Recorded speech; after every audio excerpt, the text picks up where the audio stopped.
So I don't know how well you hear that on your end, but you can tell it's being recorded now. So the first thing we got to figure out is scheduling. They did adjust our schedule here actually the end of last week. So if you printed your schedule sometime last week, it might be slightly off. This class actually for, excuse me, for Tuesdays and Wednesdays is now scheduled so that it will be in room 180. That's down in the criminal justice wing down there, down by the Barber Cosmetology lab. I'm back in that corner over there. So Tuesdays and Wednesdays will be room 180 if you're on campus. Thursday, we are listed as not having a classroom on campus. What that means is apparently on Thursday, you guys must not have a shop class scheduled after this. You must have a break after this class. So if that's the case, they leave it open so they don't schedule a room. They're anticipating that you're probably going to log in from home for that. So that's why they have that listed. And then Fridays, you're listed in 165, which is right across the hall from where you're at there, Peter. Fantastic. So 162 is my normal classroom, so I don't know why they took that off the schedule. Maybe it's just not quite big enough to handle. I see we've only got 6 people on the roster, but there's about 2 people that I think are going to be switching in because they're on a. They're scheduled in my class for the wood construction students. So I'm hoping we can get them switched over here in the first couple of days of class. But anyway, we're going to go ahead and pound ahead through our administrative stuff that we need to get through today. So, first step is to go through all of our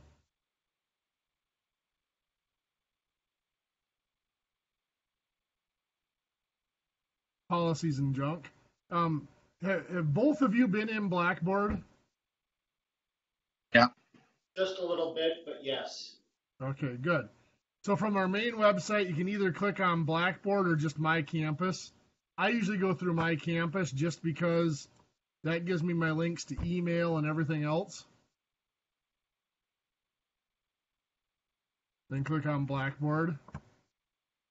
No, I'm not sure what the student screen looks like. They just switched this a couple of weeks ago so that my screen looks radically different from what it used to.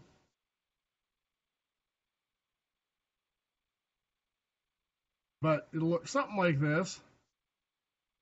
I'm just going to do this to make it a little.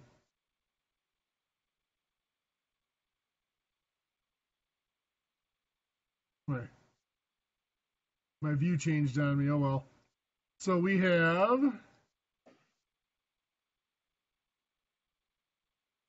this one, I believe, is the one we're looking for. So this is our course here. When you go in, you'll see an introductory announcement here just telling you what's in Blackboard. Blackboard is really not required for this course, but it makes life a lot easier if you can use it. Partly because, with me not being in the classroom, there's so many things that I would just normally just hand to you. About the only practical way I can see to get them to you this semester is to upload them to Blackboard and let you print them off. So in this introductory announcement, this will be posted all semester. It'll stay up. You can see basically where things are at here in Blackboard. Course information is where most of the important stuff is going to be. We're going to look in there in just a little bit. Course tools is a quick links to emails to classmates or to me. And My Grades is your grade book. The important thing is this Blue Jean link. Brandon, you got logged in great this morning already. Anybody else that wants to log in from home, that's the link we're going to use. On Thursdays, like I said, there is no classroom scheduled, so you'll have to either log in from home or make arrangements down at the library or the tutoring center to use a computer down there. And if you're going to do that, just make sure you do it sometime tomorrow, set up so that they know people need to be coming in the morning to use their computers for class. But most of the useful stuff, by the way, yours will look more like this. It won't have all the extra options over there. More of the useful stuff will be in course information. You have my contact information. Email is the best way to get a hold of me. And I try to keep my email up on the other screen here most of the day, so I'll see it if you send me a message. Might not respond right away because I've got kind of a tight class load at points, but I will get back to you as soon as I can. Also out there is our syllabus. I'll get to that in a minute. My schedule. This is more useful when I'm on campus, so you know when you can just drop in and see me. But you will see here, this actually Algebra for Calculus class for Nicolay got canceled, so that's an open spot on my schedule now as well. But you can see here that Tuesday through Thursday, I am open from 9:30 until 12:30 every day. So if you have any questions, the best way to get in touch with me is send me an email and give me a time that you're available. Check my schedule to make sure it's a time where I'm not in another class, and ask me, can we meet in Blue Jeans at this time? And I will respond to confirm, and then all we have to do is use the same link. You can link into Blue Jeans, and we can meet just like we're just like stopping by my classroom. At least, hopefully, that works that well for the semester for us. So those are the main times I'm available. So you can use that to schedule a meeting time with me if you need to. Down here in the Blue Jeans link, that's the same link as posted in the announcements. But down here I did add, if for some reason you can't log in on your computer and you just want to try to log in through your cell phone or whatever and just listen to what's going on, you can do that. This phone number down here will allow you to, actually this phone number here will allow you to do that. And then this is your meeting identification number to select the meeting. You're not going to get video, and math is really hard to learn without any sort of video, but it's better than nothing if that's the only option you have available to you. And then also in that course information section, at the very bottom, that's where our content's going to be for the week. Now for week 1 right now, I've just got kind of a shell out there. You can see here's today, August 25th. There will be a link to the lecture recording once we're done. It'll create a link, so it might be a couple hours before that gets posted, but that link will be posted there, and there will be no homework for today. That's already posted. So then for tomorrow, there'll be a lecture link, and then I will fill in the homework after class tomorrow, so you have that. Then on Thursday, you can see Thursday is most likely going to be our first quiz. I have that linked out there already for you. That needs to be turned in by noon on Friday. So make sure you have some way. And I'm very flexible on how you do this. I prefer that you return them to me through email. Whether you download it, write on it, and then scan it back in, or you print it off, write on it. You can even use your cell phone to take a picture of it. Just make sure the picture is clear enough that I can read it. Send me that picture, or if you need to, if you don't have printing and scanning or whatever ability, you can just download it onto your computer, do the work on another piece of paper, and type it in to the Word document. It is a Word document. It should be editable once you download it, so you can type your answers in if you wish. It's really hard to show work and stuff like that when you're typing it in, but we'll make do with it for now as we need to. And like I said, as we go through the semester, all of our material is going to appear at the bottom of this page. It'll just keep building down each week. I'll add a new folder for the week, and we'll add the material for that week as we get to it. For this class, I don't put out the whole semester at once, just because we run into days where I'll have you guys come into class, and you'll be filled with questions on what we did the day before. I don't want to be held to a schedule where I have to at some point cut off your questions and move on to the next topic. I've got built in enough time to get through all the material for the course. I don't want to be held to a schedule where I don't have time to answer your questions because we got new stuff we have to cover. And we will get through everything we need to, and I want to make sure that you guys kind of set the pace for There might be spots where we go faster because you already know this stuff and we can move through it quickly. So I want to leave that flexibility so that we can meet what your needs are as a group. Especially as a whole group here, hopefully. When you send me those assignments, by the way, I should say this in your email.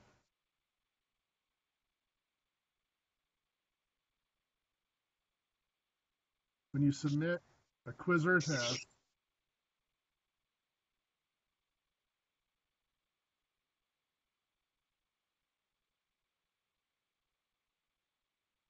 in the email, in the subject of your email,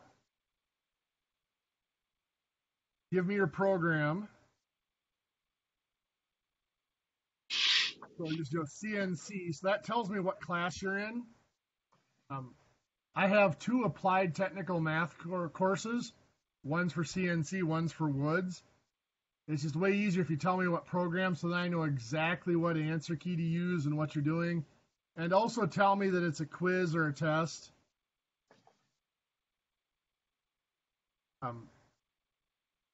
That way I know if you know the quiz number, if you look at it and see the quiz number, you can give that.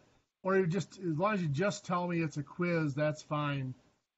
So I know what it is. I can sort it aside and know when I need to look at it. I try to grade all my quizzes at the same time. So with this format, some of you might be submitting that quiz Thursday right after class. Some of you might not be submitting it until late morning Friday. I want to grade them all at the same time so that I'm in the same mood when I grade them, for one, so everybody's graded the same. Also, every now and then I'll find something. If everybody's making the same mistake, I view that as being my fault, so I can adjust the way I grade accordingly because of that. So I like to do them all at once so that I catch those things. If you just have a question, do the same thing. If you send me an email, list your program, CNC, and then tell me, just put question in that subject line. That tells me that this is something I need to respond to right away. You know, if it says quiz or test, I know I can set it aside and grade it when I get the rest of the quizzes and tests in. If it's a question, I'm going to try to respond to it as quickly as possible because I know that generally means that there's something you're waiting for an answer so that you can continue on with your assignment. I know it's a little clunky, a little clumsy, but you know, without being able to have you just drop in the classroom, that's how we're going to have to try to handle it. So hopefully that'll help me respond a little quicker and make things as smooth as possible for the semester.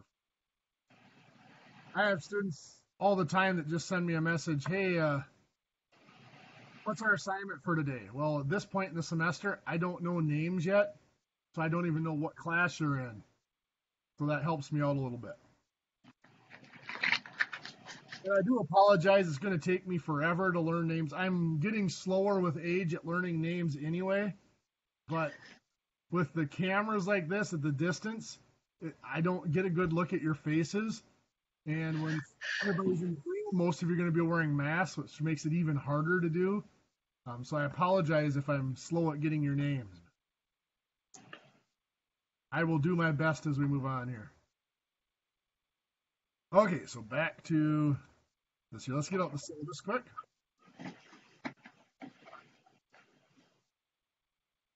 So if you click on the syllabus, this information will all be there. Starts out with the course description. Of course, this is applied technical math. It's for several different programs, but we're applying it directly to machine tool and CNC for your group.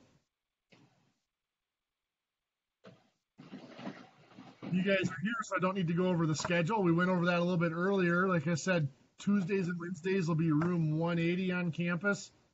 Thursdays, you're responsible for finding a place to log in. And Fridays will be in room 165. My contact information again. Textbooks. Do both of you guys have the textbooks for the course?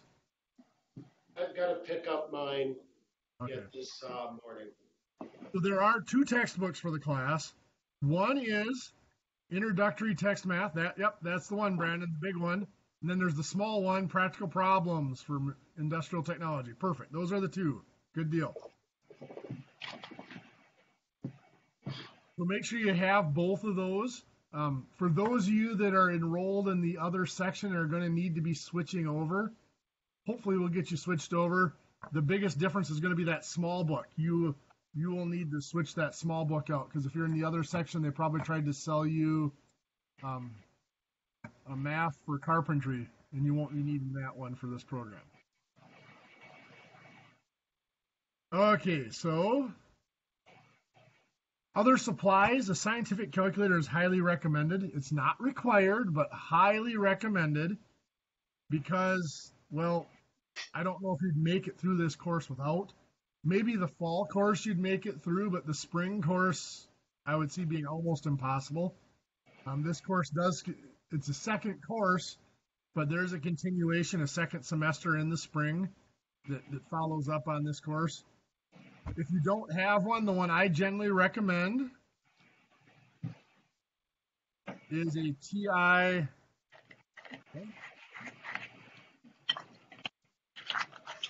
30, and it's usually version 2. It's a 2-line display, works really well. There are other calculators. There's Casios and Sharps. I think in your toolkit, you guys used to get, I believe it was a Sharp in your toolkit. If you have that this year, that is just fine. That does everything we need it to do. I usually recommend the TI because it's a little bit easier to use, but the other ones do the same thing. They have all the trig functions, and they do fractions.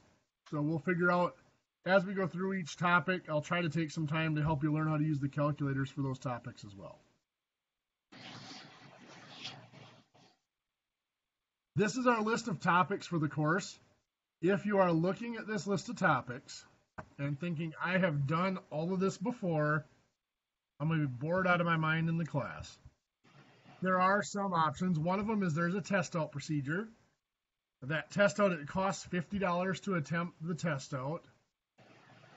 If you pass the test out, you have to have 80% or better to pass. If you pass the test out, you get credit for the course and you get your tuition back for the course. I think it's like $480 or $500 for the course right now. And then you get some time off in the morning, and we'll see you in the spring. If you don't pass the test, you lose your $50 and you're stuck back in here with me for the rest of the semester. The pass rate on that test is surprisingly low. It's about 30%.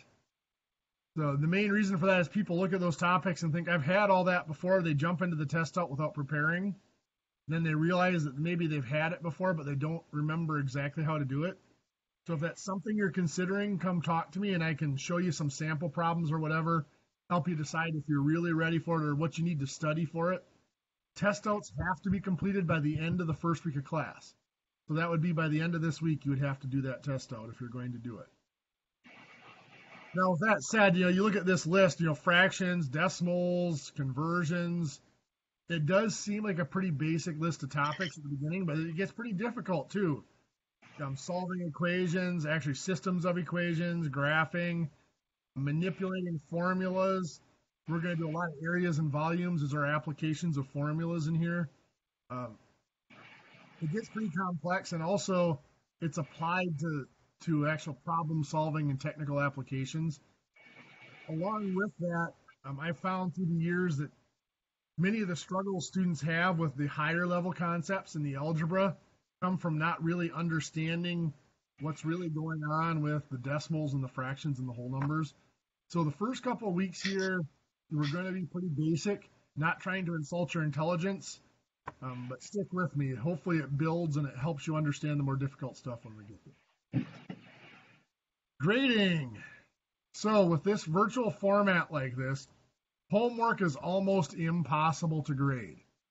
So I will not be collecting homework and grading it pretty much ever. I'm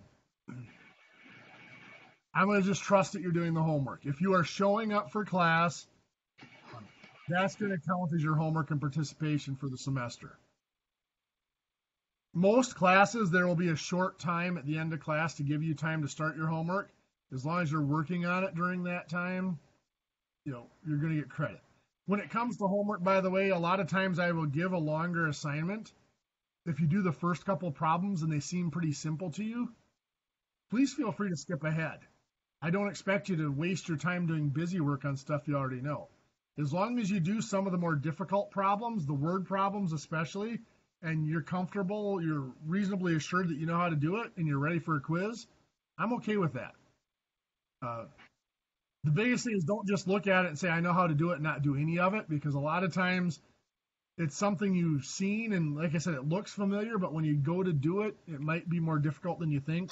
So make sure you do just at least a few of the more difficult problems in the assignment to be sure. Other 80% of your grade then is from tests and quizzes. There are 3 unit tests in this course. Quizzes come about every 3 or 4 hours of class. So your first quiz in here actually is scheduled for Thursday already. Accommodations, this actually appears on here a couple of times. If you have any needs, whether it's a diagnosed disability or just maybe you've always struggled taking tests or math is not your thing, come talk to me and we'll see if we can almost always figure out something to make life easier for you. I'm pretty flexible and laid back anyway. I believe that it's my job to help you learn what you need to be successful in your program. It is not my job to flunk you out of your program unless you force me to. Realistically, through the years, the only students who have ever failed this class are the ones that start missing a lot. They start missing 1 or 2 or more days a week, or the ones that just don't turn in assignments. I think this is my 21st year here. I have taught somewhere around 48, 49 sections of this course. I've maybe had 3 or 4 students that showed up every day, did all of their work, and didn't make it through the class. This is a list of resources for accommodation specialists if you do have disability and need accommodations. Let's see here. This is the grading scale, standard WITC grading scale. For this class, the big cutoff is right here. Since there is another course in the spring that most of you need to take, or almost all of you need to take, you have to have a C or better, which means you need 79.5%. I'll usually just say 80% is the cutoff, but it's technically 79.5. You have to have that or better in order to move on to the next course in the spring. If you're thinking about dropping, please talk to someone before you do it. A lot of times you might think you're doing really poorly in the class, but it's not as bad as you think. Or if there's other scheduling things, sometimes we can adjust things to make it more accessible for you. Also, there's other considerations like financial aid. I've had students in the past that dropped a course without talking to anyone, and now they owe back financial aid because they went below their credit limits and stuff like that. Other than that, academic integrity, don't cheat. I don't think I need to say any more there. I mentioned the test outs. If you've had other college-level math courses that you've passed, talk to me. There's a chance that we could transfer that for you and get you credit.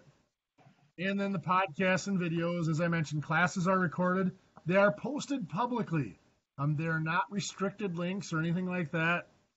Anybody can search and find our videos and view them. So just don't share anything when the recording's going. Don't share anything in class that you don't want other people to see or hear. If you need to talk to me about something off the recording, let me know, and I can always shut the recording off, and we can have those discussions. Any questions on the syllabus or procedures or anything? I try to fly through that just because I realize that at this point in the semester, you guys aren't going to catch all of that anyway. That as time goes on, you can look back and we'll go through it. As we need stuff, as we hit stuff, we'll talk about them more. Okay, so as you saw, we start out with some pretty basic topics in here.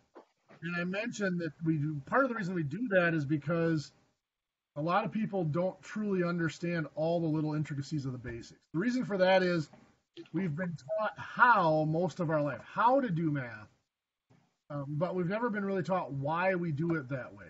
In many cases, if we asked why it's that way, your answer was, well, we just do. That's the way it's done, or we would just accept it. So one of the things I want to do in here is I want to talk more about why things are done the way they are. Because if I don't, all you're doing is memorizing a process, and when you see a problem that's slightly different, you don't know how to adjust it to make it fit. So if you understand why you're doing things the way you need to, when you see a new problem, you've got a better chance of being able to figure out what to do there. So as an example, let's start out by talking about probably the most basic concept in math, but also one of the most misunderstood, and that is, what is a number? Well, if I put a 4 up here, how many of you would say that that's a number? Most people would. Some might look and say, well, there's got to be something coming. Well, that is a numeral. Now, the distinction between a number and a numeral is very small. That is an amount. It's telling us how much of something. To truly be a number, it has to have two parts, like 4 cows. Now we have the amount, the 4, which I'm going to refer to as the count. And then what it is we have 4 of, the cows, I'm going to call the name. So we have a count and a name. Now I'm not doing that to force you to label your answers. I'm doing that because if we have both of those parts of the number, and we keep track of both of those parts of the number, it actually explains most of those special rules we've been taught for each different form of a number. To explore that, let's look at our most basic math operations. Addition and multiplication. Now you might be wondering, where did subtraction and division go? Well, they're still there, but subtraction is technically the same operation as addition. It's just addition is going forward, subtraction is going in reverse. So any rules that apply to addition also apply to subtraction. Same with division. Division is the same operation as multiplication. Just multiplication is going forward and division is going in reverse.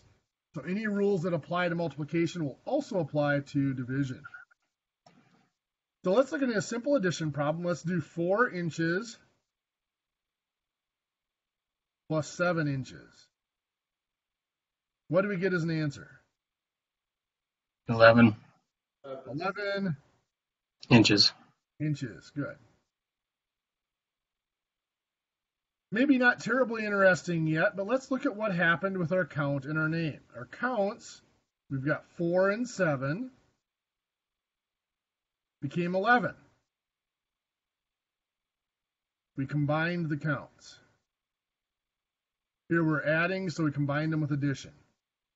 Well, if we look at the names, we had inches, and it stayed inches. When we add or subtract, we simply keep the same name. Now again, that may not seem terribly significant, but let's look at multiplication. If I have 4 inches times 7 inches, what do we get? 28. 28 what? Inches. Oh, 28 inches. Inches squared. If you're multiplying 4 inches by 7 inches, chances are what you're looking at is an area. You've got a 4 inch by 7 inch. So you're going to get inches squared, or square inches. So when we multiply, we take our counts. We got 4 and 7. We combine to make 28. So we still combine the counts. No matter what operation we do, we are going to end up combining the counts in some form. The difference here is the names. We had inches, and we ended up with square inches. When we multiply or divide,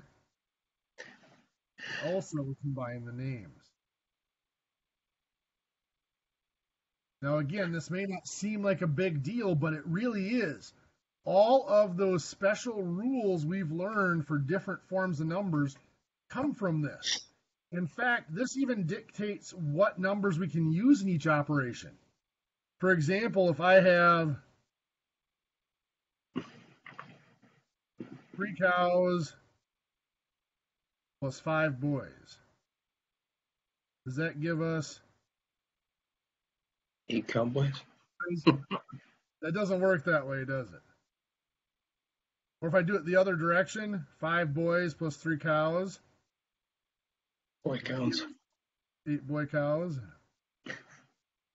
Anybody that has a farming background at all can tell me that's a bunch of bull. Long way to go for a joke, but there's a point behind it.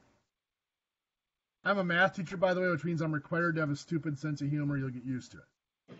The point here is we could not combine, with addition at least, we could not add cows and boys, because when we add, we keep the same name, which implies that we must start with the same name. Here we did not have the same name, so we don't know what to keep. In a little bit more practical application of that, we might have 5 feet plus 2 pounds. If I add those, I end up getting 5 feet plus 2 pounds. I can't add those because they don't have the same name. So I can't combine them with either addition or subtraction. On the other side, 5 feet times 2 pounds. Well, I combine the counts. 5 times 2 is 10. Then I also combine the names. Feet times pounds, foot pounds. That's a unit, if you're looking at mechanical applications, a unit of torque, or in structural applications, a unit of moment on a bending on a beam. That's just fine, because when we multiply or divide, we're going to combine the names. Well, let's look at some of our other forms of numbers here quick and see how this applies to them. Let's move on to everybody's favorite form of number, a fraction. Okay, note there's some sarcasm there. I realize that if I asked people on their way in the door on the first class what they hate most about math, 4 out of 5 people would probably say fraction. The other one generally says the teacher. The top number, just to review, is called what?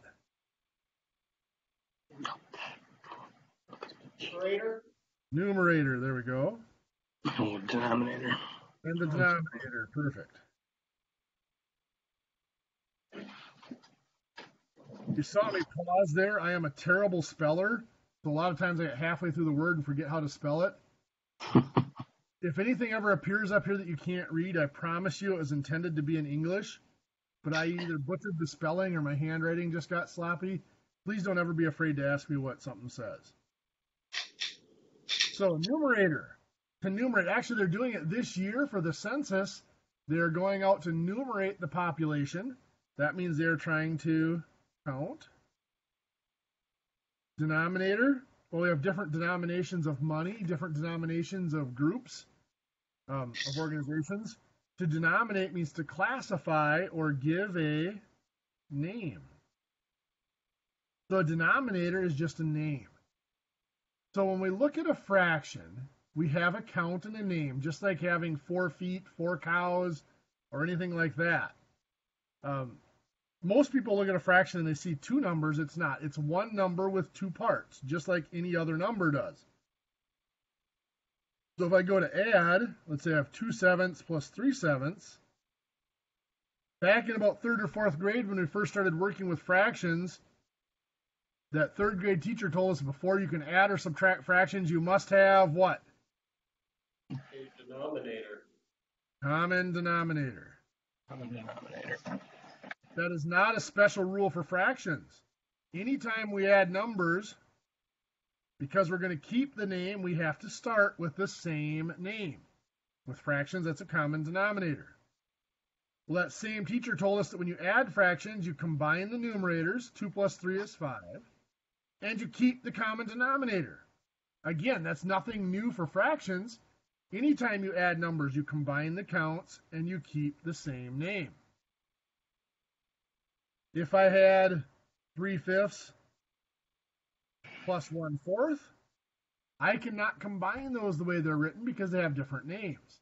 Now, in a few days, we're going to go over fractions in more details. We'll learn how to rename those, but for right now, we know that we can't add them without the same name.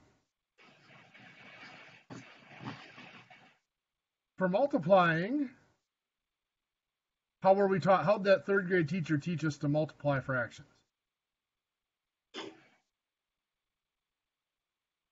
Multiply straight across, right? 2 times 3 is 6. 7 times 7 is 49. Again, that's nothing new for fractions. Anytime we multiply numbers, we combine the counts, then we also combine the names. Multiplying the numerators, 2 times 3 was combining the counts. Multiplying the denominator, 7 times 7 was combining the names. Oops, that should be 49, not 47 there.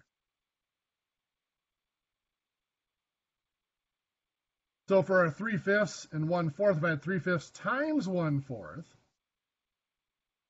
it doesn't matter that I have different names. I combine the counts. 3 times 1 is 3. Then I also combine the names. 5 times 4 is 20. That's 3/20. For decimals, it's very similar. 0.21. The more technical way of pronouncing that would be 21 what? Hundredths. Good. Hundreds. And when we write it that way, it's obvious what the counts are. If I have something like 0.21 plus 0.3,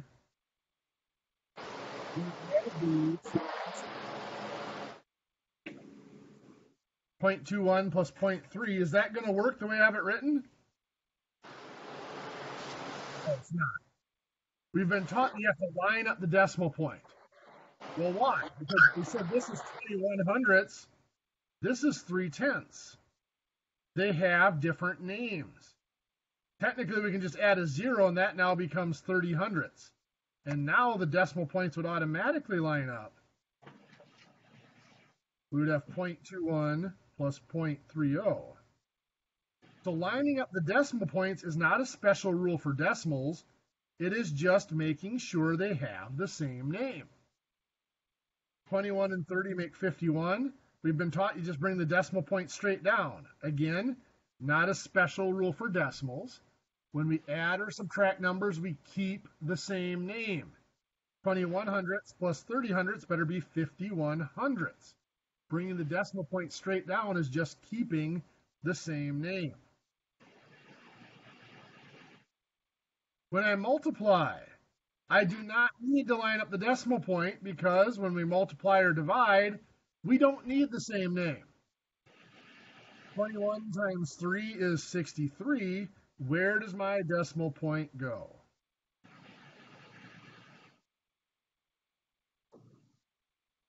For the 6. Careful. We actually have to add a 0 before the 6 and put the decimal point before that. Why? Well, because we were taught you count 1, 2, 3 total decimal places in the problem. You count from the end 1, 2, 3 total decimal places in our answer. Well, why do we do that? Because my third grade teacher said so, right? Because this is 21 hundredths. And this is 3/10. And 21 times 3 is 63. But when we multiply, we also combine the names. Hundredths times tenths is thousands. So when we're counting those decimal places in the problem and making sure we have that same number of decimal places in the answer, it's just a shortcut for combining the names. Most of what we have learned in math, all of these procedures, these steps, are shortcuts. Tomorrow we'll look at the basic operations. We'll go through whole numbers, which I know is a little basic for you, but there's a reason for it. Some of the operations don't look too much different than what they're intended to be, but some, like division, we've taken so many shortcuts with division that we don't even really recognize what it is anymore. Division is actually a very simple operation that's been made very complicated in an effort to make it simpler. It sounds silly, but it's the truth. So we do have a couple minutes left here.